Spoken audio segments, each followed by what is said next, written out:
Salam sejahtera bagi saudara semua. Kita masih berada di sekitar minggu-minggu Paskah, dan malam ini saya ingin menyapa saudara melalui kata hari ini, pemulihan.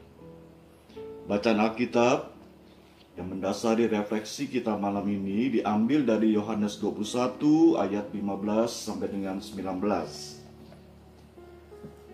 Sesudah sarapan, Yesus berkata kepada Simon Petrus, "Simon, anak Yohanes, apakah engkau mengasihi aku lebih daripada mereka ini?" Jawab Petrus kepadanya, "Benar Tuhan, engkau tahu bahwa aku mengasihi engkau." Kata Yesus kepadanya, "Gembalakanlah domba-dombaku."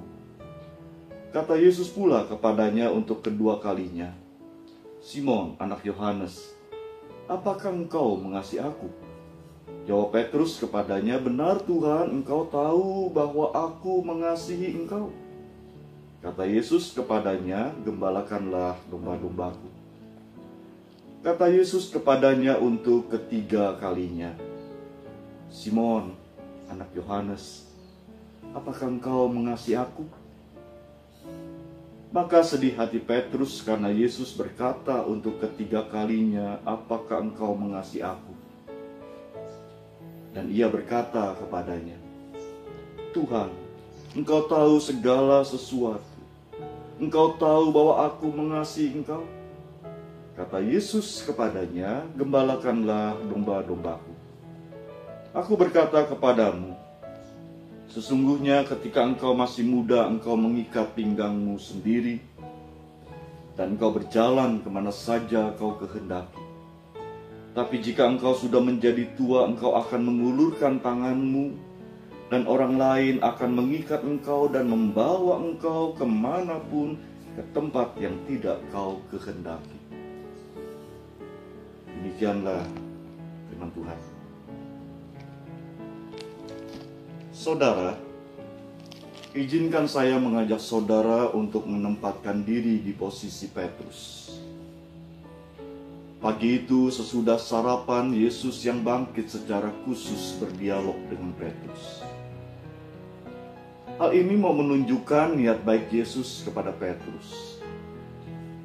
Tuhan tidak mau, Tuhan tidak membiarkan salah seorang murid yang dikasihinya terus tenggelam di dalam perasaan bersalah dan malu akibat penyangkalan yang dilakukan. Yesus kemudian memulai percakapan dengan sebuah pertanyaan. "Simon, anak Yohanes, apakah engkau mengasihi aku lebih daripada mereka ini?" Sebuah pertanyaan yang begitu menohok. Bisa jadi pertanyaan ini sedapat mungkin dihindari oleh Simon Petrus. Tapi Petrus harus menjawab pertanyaan itu.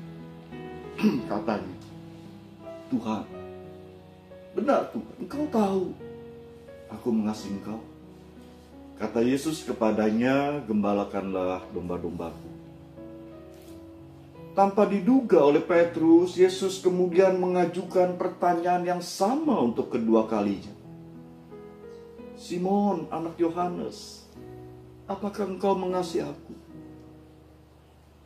Untuk meyakinkan bahwa dirinya mengasihi Yesus, Petrus menjawab, "Benar Tuhan, engkau tahu bahwa aku mengasihi engkau." Kata Yesus kepadanya, "Gembalakanlah domba-dombaku." Lalu tanpa diduga, tanpa disangka oleh Petrus, Yesus mengajukan pertanyaan yang sama untuk ketiga kalinya. Betapa terkejutnya Petrus ketika Yesus dengan pertanyaan yang sama berkata, "Simon, anak Yohanes, apakah engkau mengasihi aku?" Saudara, jika seandainya kita berada di posisi Petrus, bagaimana perasaan kita? Sedih, kecewa, tidak tahu harus menjawab apa untuk meyakinkan Yesus. Petrus terdiam. Dia tidak langsung menjawab. Dia membutuhkan waktu untuk menenangkan diri. Baru kemudian berkata, Tuhan, Engkau tahu segala sesuatu. Engkau tahu ketakutanku, kesalahanku, penyangkalanku, ketidaksetiaanku, kesombongan. Engkau tahu penyesalanku, ketidakberdayaanku. Dan Engkau tahu aku mengasihi Engkau. Kata Yesus kepadanya, gembalakanlah domba-dombaku. Saudara, 3 pertanyaan yang sama dari Yesus kepada Petrus tentunya bukan untuk mengungkit-ungkit kesalahan, apalagi untuk tujuan menghakimi Petrus. Mari kita perhatikan. Pada saat bertanya, Yesus memakai kata kasih dengan kata philia, kasih persahabatan. Artinya, Yesus tahu benar apa kelebihan dan kelemahan murid yang dikasihinya itu. Dan Yesus tidak menuntut Petrus agar mengasihinya secara sempurna. Yesus menerima Petrus sebagaimana adanya. Meskipun Petrus pernah menyangkal kesetiaannya, penerimaan dan kepercayaan Yesus kepada Petrus tidak berubah. Dan ini berbeda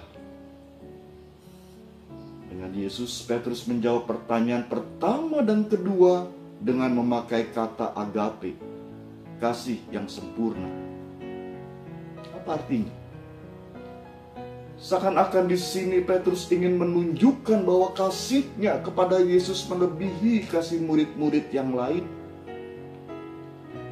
Baru kemudian pada jawaban ketiga, Petrus tidak lagi menggunakan kata agape tapi philia. Petrus berubah. Ia tidak lagi bersikap arogan menyatakan bahwa dirinya melebihi para murid lain. Karena mungkin telah mampu mengasihi Tuhan dengan kasih yang sempurna. Dan perubahan Petrus ini tersirat di dalam kerendahan hatinya menjawab pertanyaan ketiga. Tuhan, Engkau tahu segala sesuatu. Engkau tahu aku mengasihi Engkau sebagaimana seorang mengasihi sahabatnya. Kata Yesus kepadanya, gembalakanlah domba-dombaku. Lalu kemudian Yesus menyampaikan sebuah pengajaran. Sesungguhnya ketika engkau masih muda, engkau mengikat pinggangmu sendiri dan engkau berjalan kemana saja engkau kehendaki. Tapi jika engkau sudah menjadi tua, engkau akan mengulurkan tanganmu dan orang lain akan mengikat engkau, lalu membawa engkau ke tempat yang tidak kau kehendaki. Apa arti dan makna pengajaran ini? Di sini saudara, Yesus membimbing Petrus agar menjadi seorang murid yang lebih dewasa. Dan ukuran kedewasaan menurut Yesus itu sangat berbeda dengan ukuran yang dipakai oleh dunia. Menurut Yesus, kedewasaan itu bukanlah sekedar sebuah kemandirian belaka, bukanlah sekedar pencapaian sukses atau prestasi, bukan juga sekedar sebuah kemapanan. Kedewasaan seseorang murid ditandai oleh kerendahan hatinya. Ketika ia bersedia untuk hidup saling bergantung dengan yang lain, bersedia untuk belajar dari orang lain, terbuka untuk menerima bimbingan atau pimpinan dari orang lain, dan tentunya ukuran kedewasaan seorang murid ditentukan juga oleh kesediaannya untuk berbagi kepada orang lain. Mari saudara kita merenungkan beberapa hal. Penerimaan, kepercayaan, dan penugasan itu adalah jalan yang dipakai Yesus untuk memulihkan dan memberdayakan Petrus. Menerima orang lain sebagaimana adanya, memberikan kepercayaan, kesempatan, dan ruang kepada orang lain untuk mewujudkan cintanya kepada Yesus sesuai dengan cara dan bagiannya masing-masing. Memang tidak mudah. Bahkan menjadi begitu sulit ketika kita membiarkan pikiran kita terkukung oleh cara berpikir kita yang sempit, oleh kecurigaan dan kesombongan. Namun yang perlu kita ingat dan kita yakini adalah di tangan Allah tidak ada kegagalan yang tidak dapat diperbaiki. Bahwa Tuhan lebih melihat potensi seseorang ketimbang melihat kegagalannya. Yang jatuh diangkatnya. Yang gagal diberikannya kesempatan memperbaiki. Yang terbeban karena rasa bersalah, malu, dan kehilangan semangat dijumpai, diterima, dibimbing dan diberikan kehangatan kasih-Nya supaya mereka bisa memulihkan diri. Sungguh Tuhan itu baik dan peduli. Kita berdoa. Tuhan, pulihkanlah kami, pulihkanlah saudara-saudara kami yang sedang berjuang untuk mencapai kesembuhannya. Pulihkanlah juga kehidupan bangsa dan masyarakat kami. Dan biarlah gereja Tuhan boleh tetap Tuhan pakai untuk menjadi murid yang setia.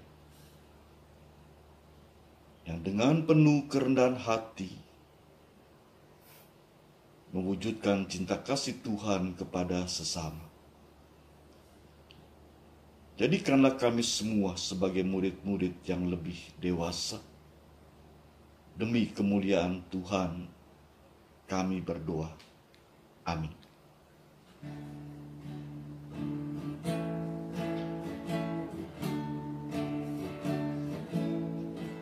Kasih Tuhan mengiringimu dan sayap-Nya melindungimu. Tangan Tuhan pegang di dalam hidupmu. Majulah dalam terang kasih-Nya.